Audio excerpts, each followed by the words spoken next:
바로 그 시대에 네덜란드 작가인 유명한 렘브란트의 작품 중에는 십자가를 세우다라는 그림이 있습니다. 그림을 자세히 보면은 투구를 쓰고 십자가를 세우고 있는 로마 병정들 사이에 어울리지 않는 베레모를 쓴 남자가 함께 예수님을 못 박은 십자가를 세우는 것을 돕고 있는 것을 발견하게 됩니다. 렘브란트는 이 그림을 통해서 자신이 바로 십자가 처형의 현장에 있었던 사람이었다. 내가 바로 예수님을 십자가에 못 박은 죄인이라고 고백하고 있는 것입니다. 그런데 사실 그의 고백은 렘브란트뿐만의 고백이 아닌 저와 여러분들의 고백이기도 합니다. 여러분은 지금까지 신앙생활 하면서 내가 예수님을 십자가에 못 박았고 내가 그 십자가를 세운 죄인입니다라는 그런 진실된 고백이 있었습니까? 사실 저도 예수 믿기 시작할 때 제가 죄인이라고 설교하시는 목사님의 말씀이 부담스러웠고 마음에 와닿지가 않았습니다. 내가 무슨 죄가 있는가 생각해봐도 내가 그렇게 하나님께 책망받을 예수님이 죽으셔야 될 만한 죄를 저지른 적이 없는데 예수님이 괜히 십자가에서 죽으신 것 같고 그 십자가에서 죽으심이 나와는 상관없는 죽음과 같이 느껴졌습니다. 내가 예수님을 직접 뵌 적도 없는데 내가 죄인이라고 설교하시는 그 목사님 그 말씀 앞에서 속으로는 나만큼만 착하게 살아보라는 자신감마저도 저에게 있었습니다. 그렇게 그 말씀이 이해가 되지 않았는데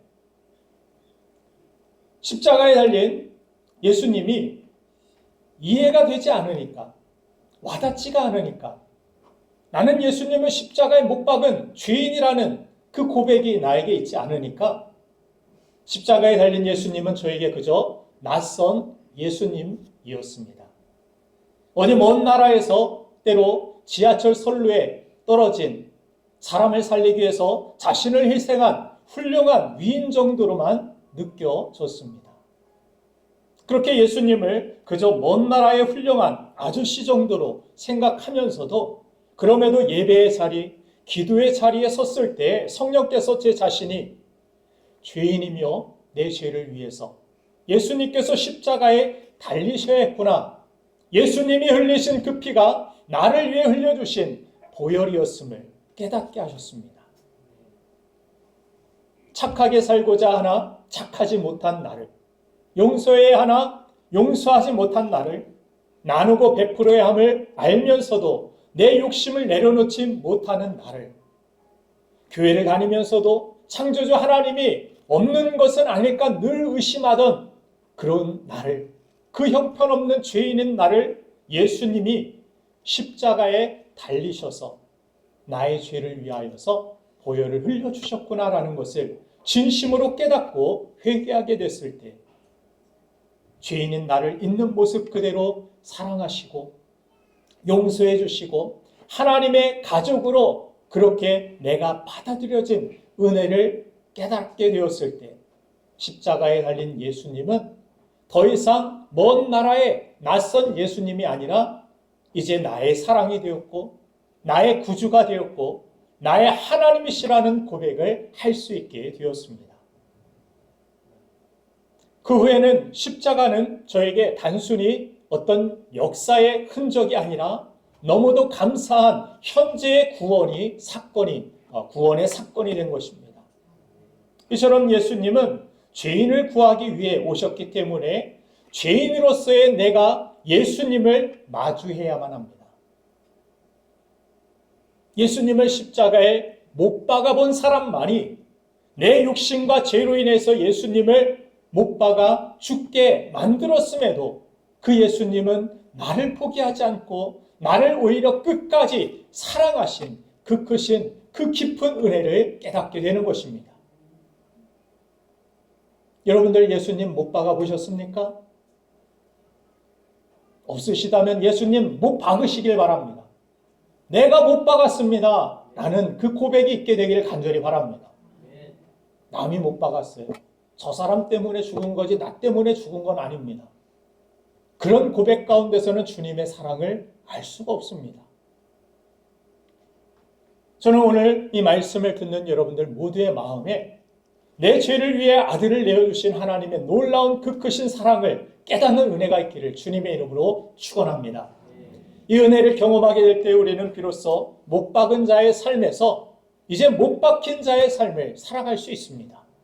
내 뜻대로 내 욕심대로 십자가에서 내려와서 오히려 예수님을 십자가에 못 박으라고 내 이익 때문에 내 그 권리를 찾기 위하여서 오늘 누가복음 본문 23장 13절 말씀을 보면 빌라도가 대제사장들과 관리들과 백성들을 불러 모았다라고 이야기합니다.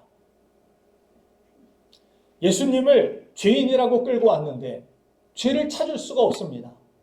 그래서 그들의 지도자격인 대제사장들을, 관리들을, 백성들을 불러 모아서 시시비비를 가리기 위하여서 질문하는 것입니다. 그럼에도 그들은 계속해서 거듭하여 오히려 소리를 지르면서 협박하는 그런 초로 이 빌라도에게 예수님은 죄인이라고, 예수님을 십자가에 못 박아 죽여야 된다라고 이야기합니다.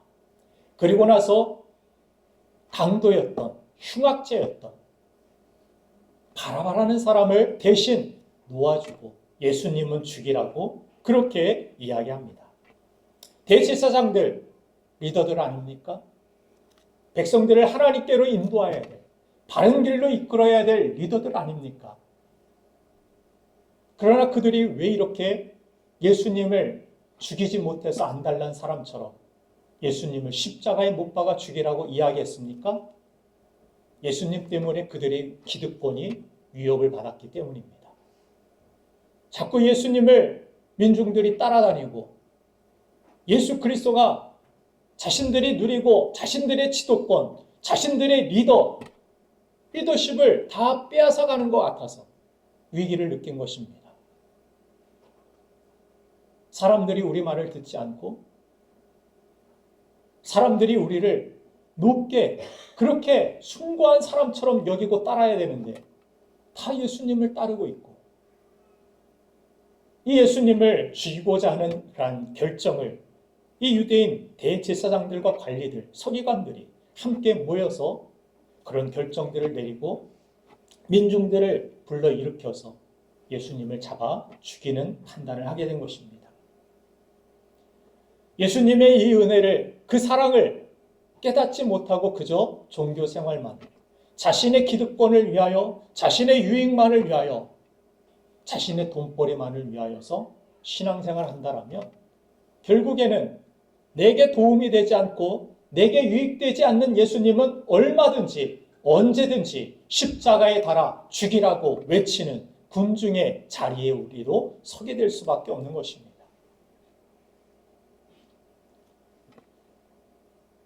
주님의 은혜를 내가 십자가에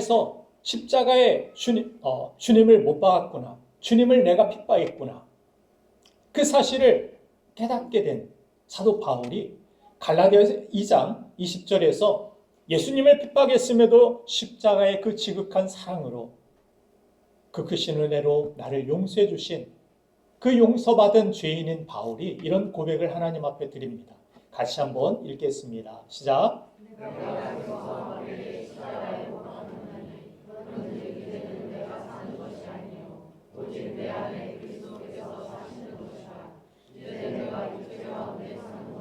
나를 사랑하사 나를 위하여 자기 자신을 버리신 하나님의 아들을 믿는 믿음 안에서 사는 것이라.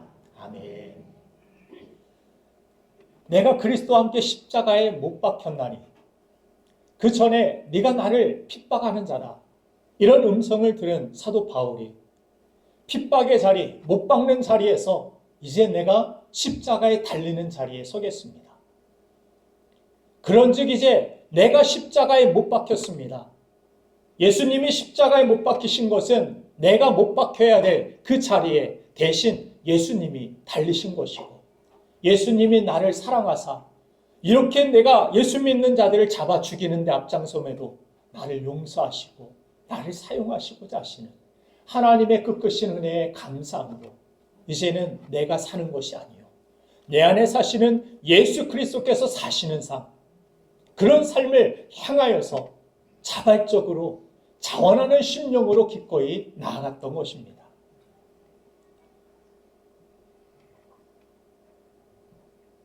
바울처럼 내가 십자가에 예수님을 못 박았던 이런 경험이 없으면 나 스스로 예수님을 위해 못 박힌 삶을 선택하기가 어렵습니다. 오늘 본 말씀 누가복음 23장 18절 아까도 보았듯이 예수님을 따라다니면서 온갖 기적과 치유와 도움을 받았던 이 군중들과 제자들은 더 이상 예수님이 내 인생에 도움을 줄 수 없는 분이라는 결론을 내리고 오히려 나를 위태롭게 만들고 내 어떤 이익과 기득권들을 잃어버리게 만드는 그런 선택을 강요하는 사람처럼 보였기 때문에 바라바를 우리에게 내어주고 예수님은 십자가에 매달라고 소리친 것입니다. 그런 결론을 내리게 될 때, 우리 생각 속에 그런 생각이 있을 때 우리는 예수님을 배반하고 팔아버리고 제자들처럼 그 군중들처럼 오히려 예수님을 저주하며 십자가에 못 박고 주님을 떠나버리는 선택을 할 수밖에 없는 것입니다. 십자가에 달린 예수님이 하나도 안 고맙고 왜 죽었는지도 내가 모르겠는데 감사할 게 뭐가 있겠습니까? 교회에서 뭐 식사나 줘야 감사하죠. 교회에서 뭐 선물이나 줘야, 나를 왕같이 뭔가 대접해줘야, 인정해줘야, 그래야 고맙고 감사하지.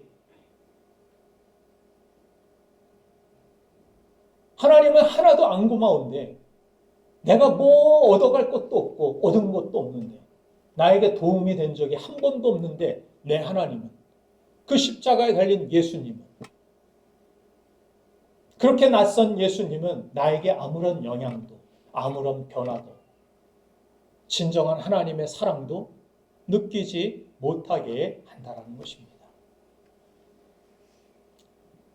그래서 하나님께서 기도 몇 번 해봤는데 교회에서 기도하라고 하니까 내가 원하는 것을 안 주면 또 원망하게 되고 하나님도 없는 것 같고 그런 마음과 그런 생각만을 가지고서 예수님을 위한 십자가가 나타나면 우리는 그 십자가의 길을 가기보다 십자가의 길과는 다른 길, 내 이익을 따르는 길을 선택하고 나아가는 것, 그것은 당연한 일입니다.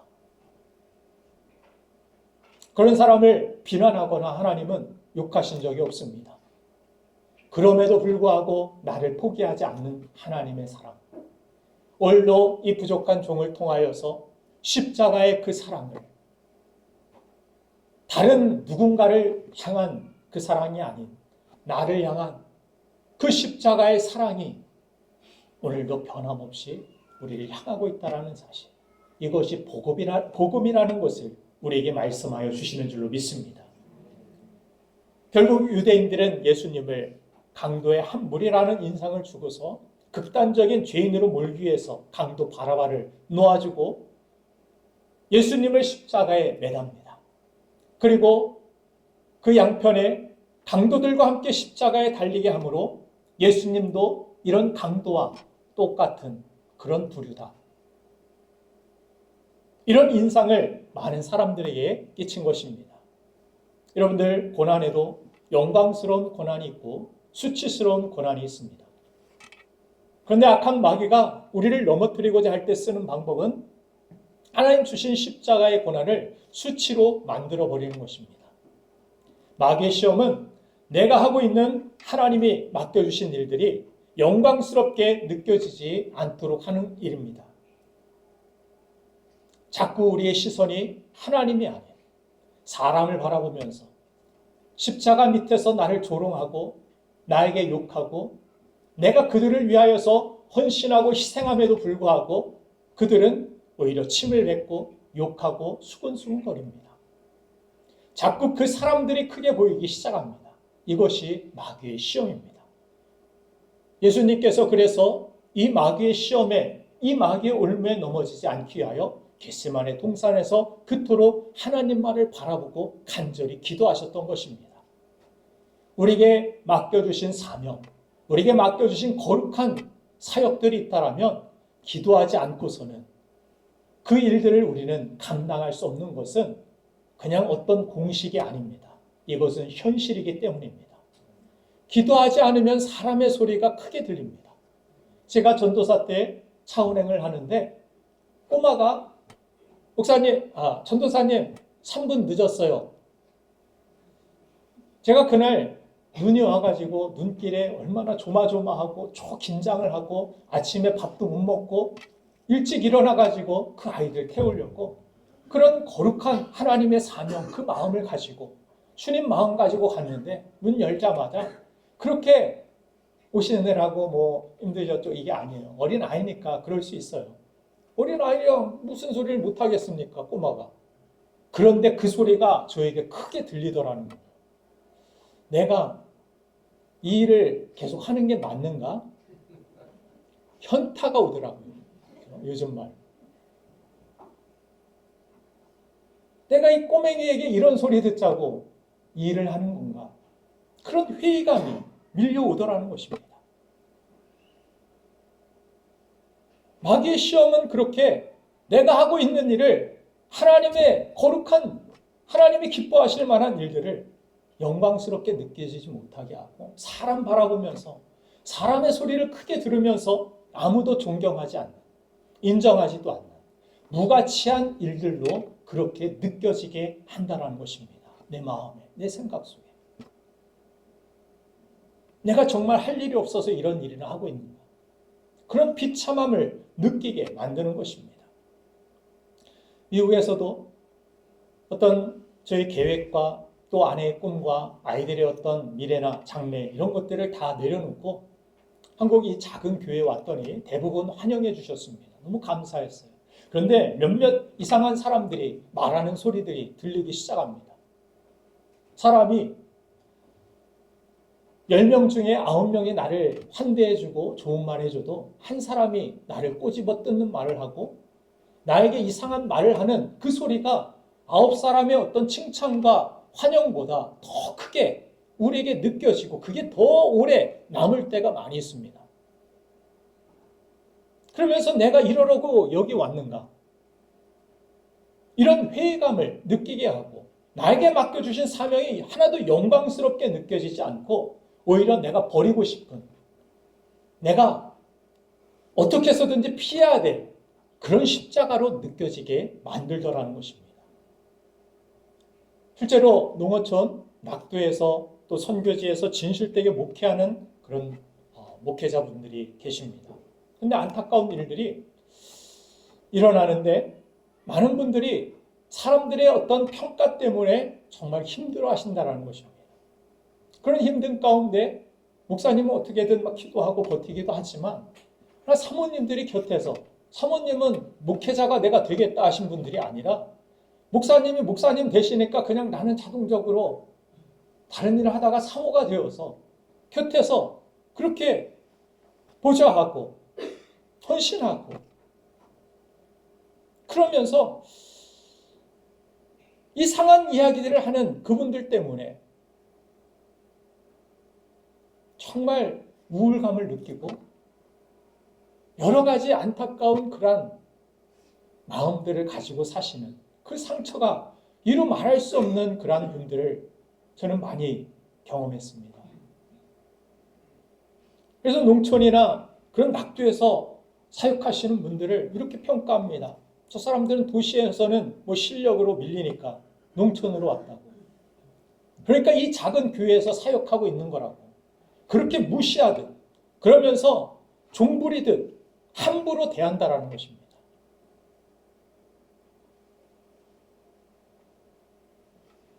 그래서 목사님들 스스로도 어디에서 목회하시냐고 물으면 대답하기가 스스로 창피할 때가 있다는 것입니다.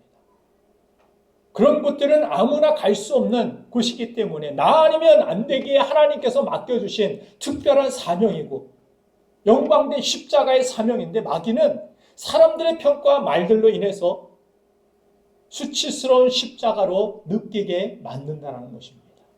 모욕적인 십자가, 피하고 싶은 십자가. 그러므로 예수님의 끝까지 그 십자가를 지시고 승리하신 십자가의 사건은 내가 달려야 할 곳이 어디인가?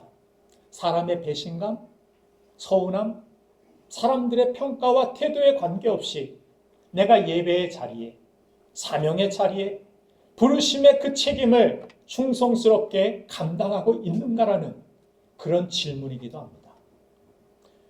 오늘 본 말씀 누가복음 23장 13절 말씀과 같이 백성들을 옳은 길로 인도해야 할 책임이 있는 이 대제사장 직분 받은 사람들이 그 책임을 감당하지 않고 오히려 예수님 죽이는데 앞장서는 그런 하나님을 오히려 욕되게 만드는 일에 선동하고 나섭니다. 자신의 기득권, 자신의 이익을 뺏기지 않기 위하여서 예수님을 오히려 죽이고자 했던 이 사람들뿐만이 아니라 예수님은 죄인이 아니라고, 이렇게 죽으셔야 할 분이 아니라고 끝까지 외치고 예수님을 보호해야 될 제자들마저도 십자가 앞에서 제자들 대부분이 예수님 버리고 오히려 저주하고 욕하며 뿔뿔이 흩어져 버립니다.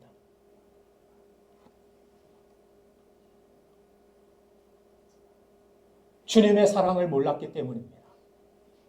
하나님의 그 크신 사랑을 베드로가 알게 되었을 때 예수님이 이 부인하고 떠난, 배반한, 욕하고 저주한 베드로에게 찾아오셔서 너 왜 욕했냐? 이렇게 질문하신 적 없습니다. 네가 나를 사랑하느냐? 3번 물으십니다. 네가 나를 사랑하느냐? 네가 나를 사랑하느냐? 십자가에서 내가 왜 죽었는지, 왜 죽어야만 했는지 그 사랑을 깨달았느냐? 그렇다면 내 양을 쳐라. 내 양을 먹이라. 예수님의 십자가의 그 크신 사랑이 나를 향한 사랑이었음을, 나를 위한 죽음이었음을 깨닫게 될 때 비로소 우리는 그 십자가의 그 사랑을 가지고, 그 능력을 가지고 내게 맡겨주신 양을, 내게 맡겨주신 십자가의 길을 걸어갈 수 있는 것입니다. 그 사랑 없이도 여러분들 의지로, 여러분들의 도덕성으로 걸어가시는 분들도 장하고 훌륭하십니다. 그러나 언젠가 비틀거립니다. 내 의지는 한계가 있기 때문에. 그러나 십자가의 그 사랑을 진정으로 깨닫게 됐을 때 베드로는 거꾸로 십자가를 지고 죽는 선택까지도 합니다. 아무것도 두렵지 않습니다. 사랑은 두려움을 내어쫓습니다. 이 사랑이 나를 향한 사랑이고, 내가 어느 상황에도, 내가 예수님을 예전에 배반했어도, 내가 예수님 앞에 부끄러운 그런 죄인임에도 나를 변함없이 사랑하시고 끝까지 붙들어 주시는 사랑이 내게 있구나. 그 사랑을 깨닫고 그 사랑을 붙들고 맞아, 아무것도 두렵지 않습니다. 내가 어떤 형편, 어떤 상황에도 사랑으로 나를 붙들어 주실 주님이 계시니까. 주님이라는 백이 생기니까 두렵지 않습니다. 내가 이렇게 죽는 인생이 아니야. 내가 이런 형편 가운데 무너지는 인생 아니야.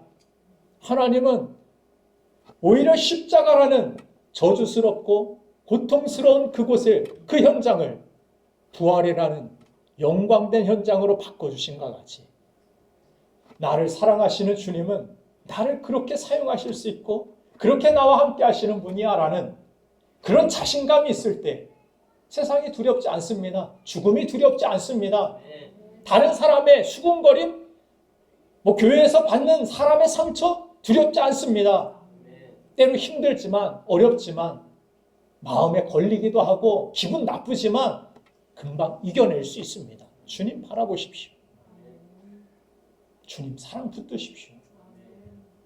사람 말 붙들지 말고 마귀가 던져주는, 마귀가 이끄는 그 시선 바라보지 말고 주님이 하나님을 바라보며 십자가의 사명을 지신과 같이 주님 바라보는 것, 그것이 신앙생활입니다.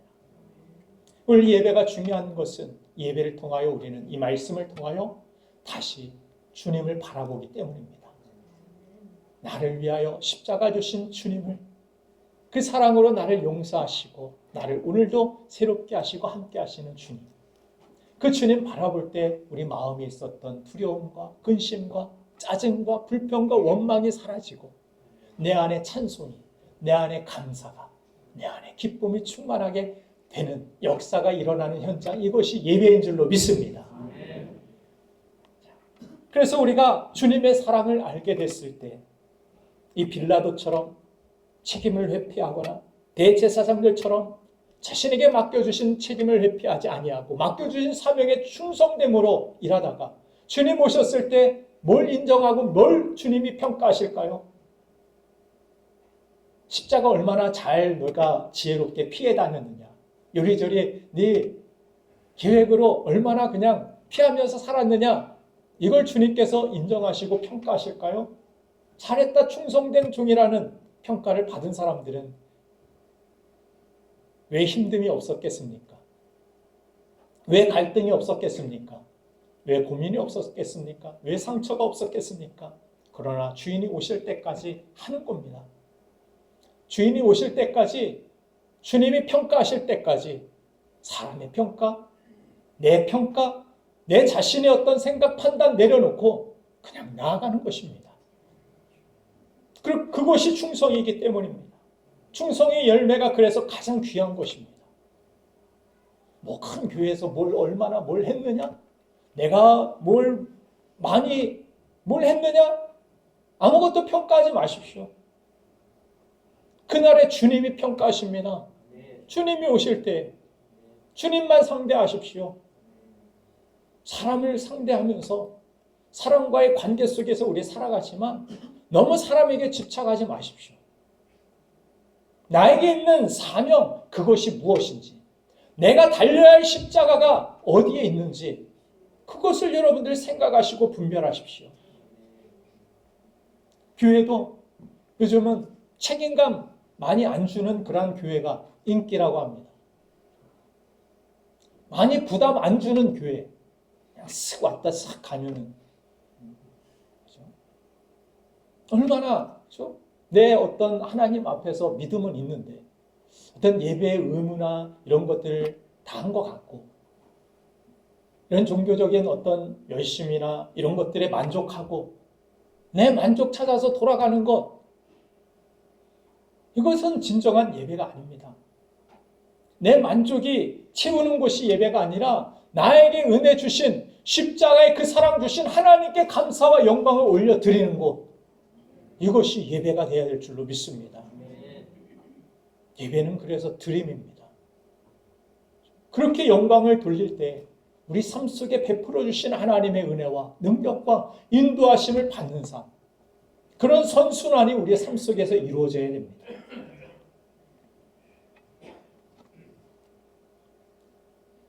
힘들고 어려울 때,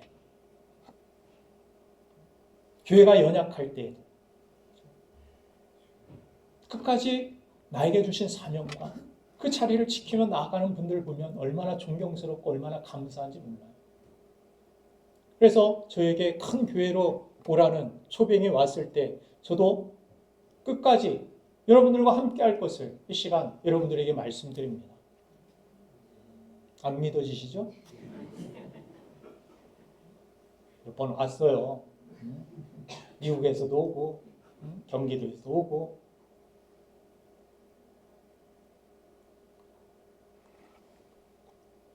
그럼 여러분들 힘들고 어려운 데에도 함께하는 여러분들이 계시기 때문에 얼마나 감사한지. 그 십자가에서 제자들 중에 한 명이라도 곁에서 그냥 예수님 이렇게 가시면 안 됩니다 하고, 누군가가 있었으면 예수님 가시는 그 십자가의 길이 그렇게 외롭지는, 그렇게 고통스럽지는 않지 않았을까, 이런 생각을 해보기도 합니다. 이렇게 공사하는데 어린아이 한 명이 여기 앞에 와가지고 돌멩이 짚고 자기도 노는 거죠. 자기도 뭐 일하는 척 한다고 이렇게 하는데, 그 모습 바라봐도 그냥 일하러 오신 분들이 흐뭇하기도 하고, 마음에 그렇게 위로가 되기도 하고 힘이 나는 그런 모습을 경험했습니다. 교회에서도 어떤 일들이 있을 때 상관없는 일이야 이런 생각보다는 그냥 함께 기도하고, 여러분들 다 기도하셨죠? 기도 너무 세게 하시느라고 다 집에서 기도 열심히 하셨는데 한 번쯤 이렇게 돌아도 보고 일하시는 분들에게 안부도 묻고 몸은 괜찮으신지, 교회 안에서 누군가 뭐 상을 당하거나 누군가 또 결혼이나 뭐 축하할 자리가 있을 때 우리 집안일도 아닌 데가 아니라 그분들에게 얼마나 힘든지 얼마나 어려운지 안부도 물어주고 위해서 정말 기도해주고 밥을 사줄 수 있으면 밥도 사주고 이런 데서 아멘 하십시오. 나만 먹을 거야. 맛집 오늘 맛집 아는데 오늘은 이 맛집 내일은 저 맛집 찾아가면서 그러다가 주님 오시면 맛집 너 잘 알고 있구나 그러실까요? 잘했다 착하고 충성된 이 배부른 종아 그럴까요? 힘들고 어렵고 그런 분들에게 또 축하할 자리에 함께 축하해주고 좋은 일 함께하고 슬픈 일 또 함께하고 좋으나 기쁘나 함께할 수 있는 이러한 믿음의 공동체가 되기를 간절히 바랍니다. 예전에 참 세월호 아픈 사건이 있었죠. 이 사건 속에서 누가 가장 큰 그러한 참 심판을 받아야 될 그런 대상입니까? 그 배의 선장이라고 저는 생각합니다. 이 배를 개조해가지고 용량을 늘려서 과선적까지 했죠. 인원이 오바되는데도 그거 다 태워가지고 기웃뚱거리고 그리고 나서 위기가 처하자 방송을 하죠. 배의 선실에 그대로 계십시오. 움직이지 마십시오. 그리고 선장이 어떤 선택을 합니까? 배를 버리고 자기 먼저 구명보트를 타고 도망갔죠. 선원들 몇을 데리고. 선실에서 오히려 나와서 말 안 듣고 돌아다닌 그 친구들은 뛰어내려가지고 살았습니다. 근데 이 책임감 없는 선장 말을 듣고 그 배 안에 있었던 그 학생들이 그렇게 무참하게 죽음을 당한 것입니다. 책임이라는 것이 얼마나 중요한지 그 사건을 통해서 깨달은 것은 무슨 대통령이 잘못했다 이런 이야기를 해야 되는 것이 아닙니다. 책임 없이 우리가 행동했을 때 얼마나 많은 사람들이 죽어가야 되는지 성경을 보면 우리를 왕 같은 제사장들이라 하나님의 백성, 하나님의 족속들은 무엇을 해야 되느냐? 왕 같은 제사장과 같이 하나님께로 옳은 길로 인도해야 될 사명이 있다는 것입니다. 그런데 오늘 대제사장들이 몰려와서 하나님의 백성들 하나님께로 인도하지 아니하고 그 책임을 다하지 아니하고 오히려 예수님을 십자가에 죽이라고 내 이익과 내 기득권을 챙기기 위해서 예수님 죽여야 된다라고 이야기합니다.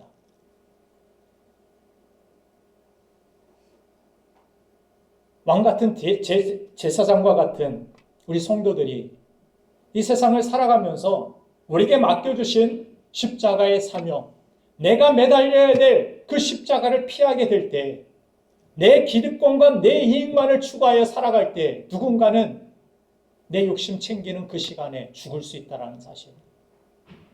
누군가는 내 자존심 챙기고 내가 저 사람에게 복음 전해야 되는 거 아는데 얘기했다가 괜히 불편한 관계 될 수 있어. 괜히 나를 이상한 사람으로 볼 수 있어. 내 자존심? 내 어떤 이익을 회사에서 직장 동료, 이웃과의 관계 속에 친구들과의 관계 속에서 잃어버릴까 봐 그런 두려움 때문에 나를 지키기 위하여 다른 사람을 죽이고자 하는 이런 선택을 하는 대제사장들과 같은 그런 삶을 살아갈 수도 있다는 것입니다. 이런 선택을 하지 않기 위해서 예수님이 더 이상 십자가에 달린 주님이 낯선 주님이 되서는 안 됩니다. 여러분들 이 고난 주간을 통하여서 정말 십자가에 달린 주님이 나를 위한 십자가를 지셨음을, 나 때문에 십자가에 달리셨음을, 내 죄 때문에 십자가에 달려 피 흘리셨음을 여러분들 깊이 묵상하시고 또 십자가에 달린 그 주님, 그 사랑을 힘입어서 저와 여러분들에게 주신 사명의 십자가를 지고 끝까지 주님을 따를 수 있는 진정한 주님의 제자 되기를 간절히 소망합니다. 이 시간 함께 기도하기를 원합니다.